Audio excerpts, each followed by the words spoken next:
આવતીકાલે અમદાવાદમાં આઈપીએલની ફાઇનલ અમદાવાદમાં એએમટીએસ દ્વારા વિશેષ બસ સેવા આપવામાં આવશે। 15 રૂટ પર 130 વધારાની બસો દોડશે। નરેન્દ્ર મોદી સ્ટેડિયમ સુધી દર્શકો માટે વ્યવસ્થા કરવામાં આવશે। કાલે રાત્રે 1:30 વાગ્યા સુધી સેવા ચાલુ રહેશે। શહેરના વિવિધ વિસ્તારોમાંથી સીધી સ્ટેડિયમ કનેક્ટિવિટી આપવામાં આવશે। ક્રિકેટ પ્રેમીઓની સુવિધા માટે એએમટીએસનો વિશેષ ટ્રાન્સપોર્ટ પ્લાન અમલમાં। અમદાવાદમાં એએમટીએસ દ્વારા વિશેષ સેવા 15 રૂટ પર 130 વધારાની બસો દોડાવાશે। યાત્રાધામ દ્વારકામાં પૂનમ અને પવિત્ર અધિક માસને ધ્યાનમાં રાખીને દ્વારકાધીશ જગત મંદિરના દર્શન સમયમાં મહત્વનો ફેરફાર કરવામાં આવ્યો છે। મંદિર ટ્રસ્ટના જણાવ્યા મુજબ 31 મે 2026ના રોજ પૂનમ હોવાથી મોટી સંખ્યામાં ભક્તો ઉમટવાની શક્યતા છે, જેના કારણે સામાન્ય રીતે સવારે 6 વાગ્યે યોજાતી મંગળા આરતી હવે સવારે 5 વાગ્યે યોજાશે। મંગળા દર્શનનો સમય પણ સવારે 5 થી 8 વાગ્યા સુધી રાખવામાં આવ્યો છે। ત્યારબાદ મંદિરનો નિત્યક્રમ રાબેતા મુજબ ચાલુ રહેશે। મંદિર પ્રશાસને તમામ ભાવિકોને નવા સમયપત્રક મુજબ દર્શનનો લાભ લેવા માટે અપીલ કરી છે। આવતીકાલે તારીખ 31/5/2026ના રોજ પૂર્ણિમાના ક્રમમાં ફેરફાર થયેલ છે। સામાન્ય રીતે પૂર્ણિમાનો ક્રમ સવારે 6 વાગે થતો હોય છે, પણ પવિત્ર પુરુષોત્તમ માસને ધ્યાને રાખી અને ભક્તોની જે પણ સંખ્યા મોટી માત્રામાં દર્શનાર્થે પધારનારની છે એમની વ્યવસ્થાને ધ્યાને રાખી અને પૂજારીશ્રીએ મંદિર ટ્રસ્ટની વિનંતીને ધ્યાને રાખી પૂજારીશ્રી દ્વારા સવારે 5 વાગે મંગળા આરતી કરવામાં આવશે। તેથી તમામ ભક્તોને આ મેસેજ પહોંચે અને મંગળા દર્શન સવારે 5 થી 8 સુધી ખુલ્લા રહેશે। ગાંધીનગર સેક્ટર 24માં 4 વર્ષની બાળકી સાથે દુષ્કર્મ કેસમાં પોક્સો કોર્ટ આરોપીને આજીવન કારાવાસની સજા સંભળાવી છે। ગત 8 ડિસેમ્બરે સેક્ટર 24માં આ ઘટના બની હતી। ઘટના બાદ આરોપી ફરાર થવા જતા પોલીસે ફાયરિંગ કર્યું હતું। આરોપી રામ યાદવને પોક્સો કોર્ટે આજીવન કેદની સજા ફટકારી છે। પીડિતાના પરિવારને 10 લાખ રૂપિયા ચૂકવવા દંડ ફટકાર્યો છે।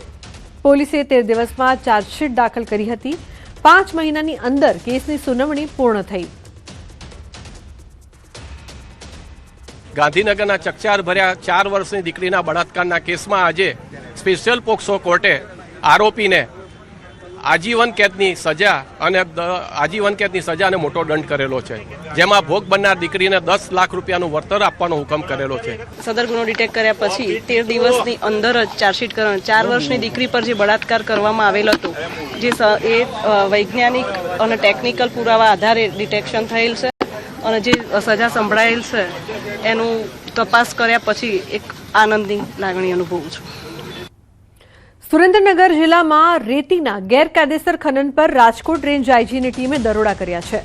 લીંબડી તાલુકાના જાખણ અને બોડિયા ગામે રેન્જ આઈજીની ટીમે રેતીનું ગેરકાયદેસર ખનન ઝડપી પાડ્યું છે। હિટાચી મશીન, લોડર અને 10 ડમ્પર સહિત કુલ રૂપિયા 3.50 કરોડનો મુદ્દામાલ કબજે કર્યો છે।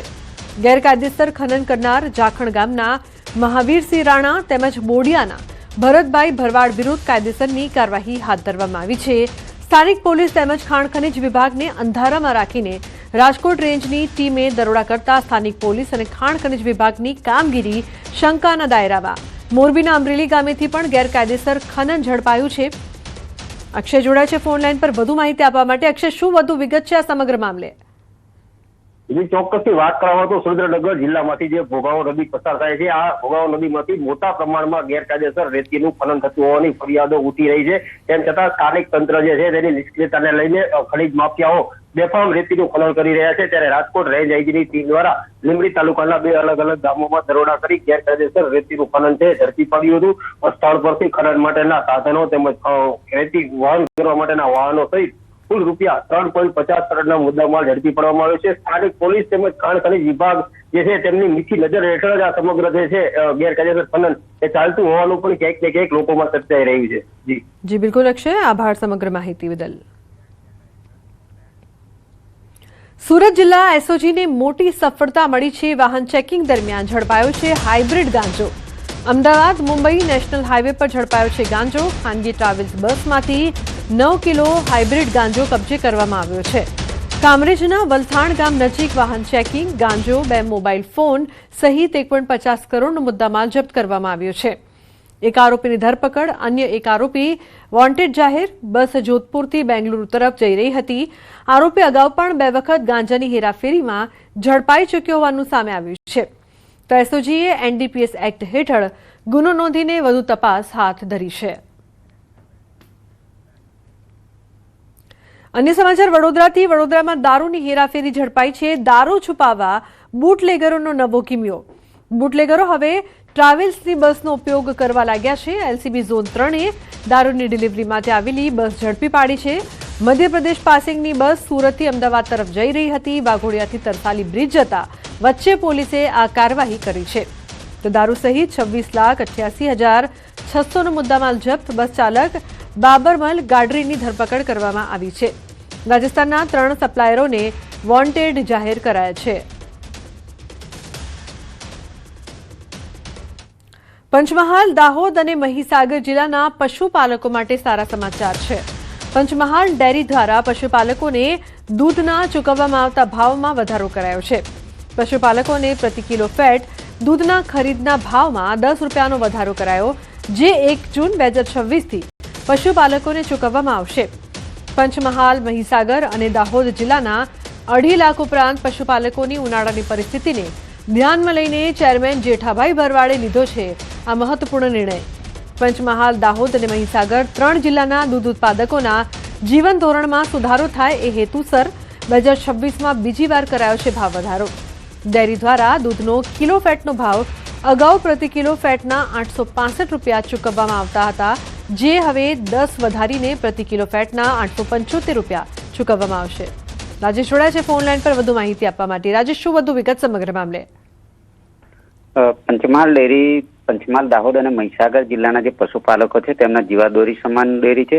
હાલ જે ઉનાળાની પરિસ્થિતિ છે એ ઉનાળાની પરિસ્થિતિ સાથે સાથે જે ઘાસચારો સહિત ખેડૂતો માટે અને દૂધ ઉત્પાદકો માટે મોંઘું બની છે. દરમિયાન ચેરમેન જેઠાભાઈ ભરવાડ ખેડૂતો અને પશુપાલકોના હિતલક્ષી નિર્ણય લેવામાં આવ્યો છે અને સતત 2026ના વર્ષમાં બીજી વાર દૂધના ભાવમાં પ્રતિ કિલો ફેટ દીઠ 10 રૂપિયાનો વધારો કરવામાં આવ્યો છે, જે આગામી 1 જૂનથી અમલમાં આવશે. પંચમહાલ ડેરી જે સતત વિકાસ કરી રહી છે અને જેનું દૂધ માત્ર પંચમહાલ, મહીસાગર અને દાહોદ પૂરતું જ નહીં પરંતુ મધ્યપ્રદેશ અને મહારાષ્ટ્ર સુધી જઈ રહ્યું છે. જ્યારે ડેરીનો વિકાસ થઈ રહ્યો છે તેની સાથે પશુપાલકોનો પણ વિકાસ થાય તે માટે જેઠાભાઈ ભરવાડ છે સતત પ્રયત્નશીલ રહ્યા છે અને જેના થકી હાલ જે પશુપાલકો છે તેમાં ભાવ વધારો કરવામાં આવતા ખુશીની લહેર જોવા મળી રહી છે. જી બિલકુલ રાજેશ, આભાર સમગ્ર માહિતી બદલ. આણંદ જિલ્લાના બોરસદ તાલુકામાં નકલી ડોક્ટર સામે મોટી કાર્યવાહી કરવામાં આવી છે. બોરસદના નાપા તળપત ગામમાંથી ડિગ્રી અને માન્ય રજીસ્ટ્રેશન વગર ક્લિનિક ચલાવતા એક શખ્સની પોલીસે ધરપકડ કરી છે. આરોપી આરિફ મોહમ્મદ કાઝી પોતાને BA, MS અને MBBS ડોક્ટર તરીકે ઓળખાવીને લોકોની સારવાર કરતો હોવાનું સામે આવ્યું છે. પ્રાથમિક આરોગ્ય કેન્દ્રના મેડિકલ અધિકારીએ ફરિયાદ નોંધાવ્યા બાદ બોરસદ રૂરલ પોલીસે ક્લિનિકમાં તપાસ હાથ ધરી હતી. તપાસ દરમિયાન આયુર્વેદિક અને એલોપેથિક દવાઓ, સારવાર માટેના સાધનો સહિત અંદાજે ₹3,91,000નો મુદ્દામાલ જપ્ત કરવામાં આવ્યો હતો. આરોપી સામે ગુજરાત મેડિકલ પ્રેક્ટિશનર એક્ટ હેઠળ ગુનો નોંધીને વધુ તપાસ શરૂ કરવામાં આવી છે.